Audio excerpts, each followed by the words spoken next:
गरीबदास साहिब जी का मूल गांव करौथा है, जहां ये दास का आश्रम है, जो अब सरकार ने झूठे आरोप लगा करके ग्रहण किया हुआ है। उस करौथा गांव के रहने वाले थे गरीबदास जी के पूर्वज, यानी गरीबदास जी के नानके हैं छुडानी में। और गरीबदास जी के कोई मामा जी नहीं थे, यानी उनकी माता जी का भाई नहीं था। जमीन बहुत घनी थी, लगभग 1450 एकड़, 2500 बड़े बीघे इतनी जमीन थी। तो गरीबदास जी के पूज्य पिताजी श्री बलराम जी धनखड़ गांव करौथा के अपने ससुराल में घर जमाई बनकर रहा करते थे। विशेष आग्रह करने पर वो वहाँ गए थे छुडानी में, नहीं तो पहले शर्म मान्या करते, बहुत ही लज्जा वाले यानी इज्जतदार व्यक्ति होते थे, वो शर्म मान्या करते ससुराल में रहने के। लेकिन विशेष आग्रह से वहाँ रहने लग गए थे। और वहाँ भी जाने के 12 वर्ष के बाद गरीबदास जी का जन्म हुआ था। जब 10 वर्ष के गरीबदास साहिब जी थे, अपने ही नाना जी की गौवें चरा रहे थे, यानी अपनी ही गौओं को चरा रहे थे। 100-150 गायें पहले रखा करते थे। जमीन ज़्यादा थी, वर्षा कम होती थी, खाने योग्य अन्न थोड़े स्थान पर होता था जो झील में होते थे, डहर होती थी। और ऊंचे थलियों पर, ऊंचे स्थानों पर वर्षा नहीं होती थी तो फसल नहीं बीजा करते, उनको चरागाह बना लिया करते थे। तो अपने ही चरागाहों में गांव कबलाना की सीमा के लगते हुए जो खेत थे, वहाँ गौएं चरा रहे थे। तो वहाँ परमात्मा सतलोक से चलकर गति करके आए थे। अपने विशेष भक्त, अपने वर्णीय भक्तों को, खास भक्तों को, श्रेष्ठ भक्तों में से अपने खास भक्त गरीबदास जी को, जब वो 10 वर्ष की आयु में थे, वहाँ मिले। शेष प्रकरण आपने सुन लिया कि परमात्मा ने एक लीला की, कंवारी गाय के ऊपर थपकी मार दी, उसमें से वो एक पात्र भर गया दूध का, तो बंद होगी। थन सतन जो के तो लंबे रहे, क्योंकि वो दूध उस कुंवारी गाय के माध्यम से सतलोक से दूध आया और वो उन्होंने निकाला, पिया। तो गरीबदास जी ने कहा कि प्रभु मुझे बताओ, फिर आप बता रहे हो कि ब्रह्मा विष्णु महेश तो नासवान है, और आपने बता भी दिया, और इस दास ने आप जी को अभी देवी भागवत 3 सकंद में वो सारा प्रमाण भी दिया कि ब्रह्मा विष्णु महेश स्वयं स्वीकार कर रहे हैं कि हमारा तो जन्म मृत्यु होता है, दुर्गा हमारी माता है, हम अविनाशी नहीं है। तो गरीबदास जी कहने लगे, भगवान वहाँ कोई सतलोक है तो वहाँ क्या क्या सुख है? तो क्या बताते हैं बेटा, वहाँ सदाबहार वृक्ष है, सदाबहार वहाँ पेड़ पौधे फलदार, काजू किस्मत सेब संतरे कभी समाप्त नहीं होते, और वहाँ कभी मृत्यु नहीं होती।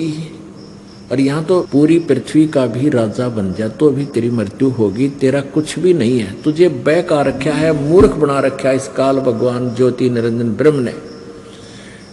और तुम चलो वहाँ सतलोक में, तुम्हारी कभी मृत्यु नहीं होगी, सदा युवा बने रहोगे। वहाँ ऐसे ही सृष्टि है, तुम्हारी संतान होगी, तुम्हारे घर खाली पड़े हैं जिनको तुम छोड़ कर आए हो। मैं तुम्हें वो स्थान बताने आया हूँ और तुम्हें वो मार्ग विधि बताने आया हूँ जिससे तुम वापस अपने लोक में जा सकते हो। अब बालक का चागना चढ़ा करे, बालक को ज्यादा दृढ़ विश्वास होता है और जल्दी ही वो प्रेरित हो जाता है।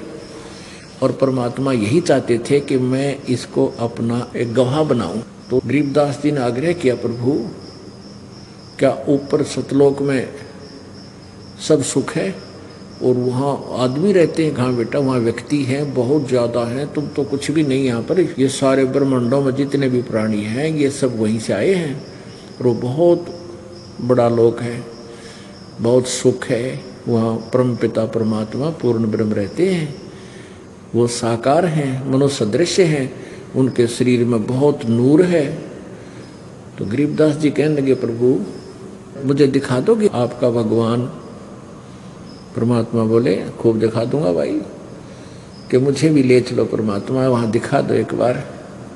वो तो आए इसी उद्देश्य के लिए थे। इस कलयुग में अब ये भक्ति युग प्रारंभ हो गया। इसमें आपको प्रमाण किया जा सके, गवाही हमें मिल सके कि उस संत ने भी भगवान मिले थे, और जो वेदों में लक्षण हैं वो उस परमात्मा कबीर जी में लक्षण है जो वेदों में वर्णित है। तो ये हम आसानी से भगवान पहचान लेंगे, परमात्मा पाना और भी घना आसान है। यदि ये अज्ञान ना फैला हुआ होता, ये दास आपको परमात्मा की महिमा सुनाता, 1-1.5 घंटे सत्संग करके, बाकी कहते ही भजन करो बैठ के बेटा। तो परमात्मा को परमात्मा सिद्ध करने के लिए और प्रमाण दिखा दिखा कर आपको उस अज्ञान से हटाने के लिए ये इतना प्रयत्न किया जाता है, और इसके बिना आपकी भक्ति नहीं चल सकती, बिल्कुल नहीं चलेगी। कोई भी काल का दूत आकर आपने भ्रमित कर देगा और आपके बने बनाए काम ने बिगाड़ देगा। ये दास चाहता है कि आपको इतना रंग दो इस रंग में कि आप डगमग नहीं हो सकते। भक्ति से कम ज्यादा कर लेना पर डगमग नहीं होना चाहिए। तो इस प्रकार गरीबदास साहिब जी ने आग्रह किया, परमात्मा ने कहा कि चल बेटा तुझे सतलोक दिखाता हूँ। गरीबदास जी की आत्मा को साथ लेकर ऊपर चले, शरीर छोड़ दिया। ऊपर ब्रह्मा जी का लोक दिखाया, विष्णु जी की राजधानी दिखाई, शिव जी का लोक दिखाया, फिर एक कॉमन स्वर्ग नरक इकट्ठा ही है वो दिखाया, फिर सब लोकांतरों में घुमाते हुए महास्वर्ग दिखाया, जिसमें नकली सतलोक, नकली अलखलोक, नकली अगमलोक, नामी लोक इस काल ने ये नकली बना रखे हैं एक ब्रह्मांड में धोखा देने के लिए। उनको पता है कि परमात्मा का संदेश वाहक आएगा ऊपर से और वो यहाँ सतलोक की जानकारी देगा। तो उससे पहले ये नकली संतों से सतलोक का डंडोरा पिटवा कर लाखों करोड़ों व्यक्तियों को गुमराह करवा देता है, और दुर्गा से नकली ये सतलोक अलखलोक ये सब बनवा देता है। तो परमात्मा आकर के, या उनके जैसे गरीबदास साहिब जी ने आकर के बताई थी, उसकी नकल करके इन नकली संतों ने परमात्मा कबीर जी का एक शब्द ले लिया, करने नो दीदार महल में प्यारा है। उसमें 32 कली है। उसके आधार से इन्होंने सतलोक तो सुन लिया और अगमलोक नामी लोक भी पढ़ लिया, लेकिन वहां जाने की विधि इनके पास है नहीं। तो उस ज्ञान का लाभ क्या हुआ? अब मान लिया आपको बता दिया भाई आपका ये रोग है और औषधि मिली नहीं, तो उस जानकारी का लाभ क्या हुआ? तुझे रोग ये है, रोग का भी पता चले, औषधि भी सही मिले तो आपका कल्याण हो। तो इन नकली संतों पंथों के पास 2-3 पंथ है, राधा स्वामी पंथ, धन धन को सतगुरु पंथ, ये जय गुरुदेव पंथ और ये ठाकुर सिंह वाला पंथ, ये सारे नकली पंथ है। इनमें नकली 5 नाम दिए जाते हैं। ये 5 नाम काल के धन धन सतगुरु पंथ, इसमें 5 की बजाय 3 कर दिए, और तीनों पर्यायवाची शब्द हैं उस अविनाशी परमात्मा की महिमा के। अकाल मूर्त, शब्द स्वरूपी राम और सतपुरुष। अकाल मूर्त का अर्थ है जिस परमात्मा की मूर्ति यानी साकार शरीर का कभी नाश ना हो, कभी काल ना आवे। अकाल मूर्त मीन अविनाशी परमात्मा। और शब्द स्वरूपी राम, शब्द कभी नष्ट नहीं होता। शब्द इसलिए मालिक की अविनाशी परिभाषा को सिद्ध करता है। शब्द स्वरूपी यानी अविनाशी परमात्मा, राम कहो परमात्मा कहो। और फिर सतपुरुष, पुरुष माने परमात्मा, सत माने अविनाशी, अविनाशी परमात्मा। अब ये तो वो रटना होगी, जल पानी नीर, जल पानी नीर, जल पानी नीर करते रहो सारी उम्र, कदे भी ना मिला जल पानी नीर। जल कहो चाहे पानी कहो चाहे नीर कहो, वो मिले कैसेगा? ऐसी रटना से नहीं, उसकी विधि अलग है। जैसे हैंड पंप लाओ, पाइप लाओ, फिर बोकी मारो और फिर वो बोकी वहां तक पहुंचे, फिर हैंड पंप लगा के फिर वो जल पानी नीर निकालो। जल कहो चाहे पानी, वो तरीका और है। उस अमर पुरुष, सतपुरुष, उस अकाल मूर्त को पाने की विधि इस दास के पास है। इन 3 नामों का बार बार गुणगान करने से कुछ नहीं मिलेगा। ऐसे ये 5 नाम देते हैं, राधा स्वामी वाले, जय गुरुदेव वाले, वो एक ही कुएं का पानी है ये सारा। वैसे धन धन सतगुरु पंथ, सच्चा सौदा सरसा वाला, जगमान वाली वाला, और ये ठाकुर सिंह का पंथ, और ये राधा स्वामी पंथ दिल्ली में है जो कृपाल सिंह जी वाला मिशन है, ये सारे एक कुएं का पानी के 5 नाम देते हैं। और वो 3 नाम बदल दिए, वो भी उसी ज्ञान पर आधारित है जो शिवदयाल जी का मूल ज्ञान है। और शिवदयाल जी ने कह खे का भी नहीं पता, अध्यात्म ज्ञान का कति कह खे का भी नहीं बेरा। शिवदयाल जी को राधा स्वामी पंथ के प्रवर्तक कहलाते हैं, आगरा वाले। अपने आत्मा यो दास इसलिए बुरा लग गया है कि मैं सच्ची कहता हूँ, और सच्ची कहना स्वीकार्य होता नहीं, पर हो जाएगा उसका बेड़ा पार है। अब जिसने यह सच्चाई सहन होगी और अपने सदग्रंथ दोबारा देख लेंगे तो उनका कल्याण हो जाएगा। अब जैसे नकली डॉक्टर होता है ना, वो नकली काम कराया करे।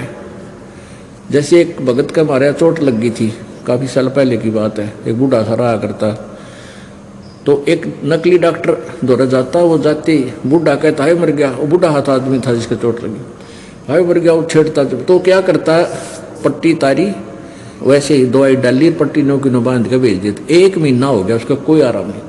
तो एक डॉक्टर आ गया कुदरती हमारे आश्रम को देखने के लिए।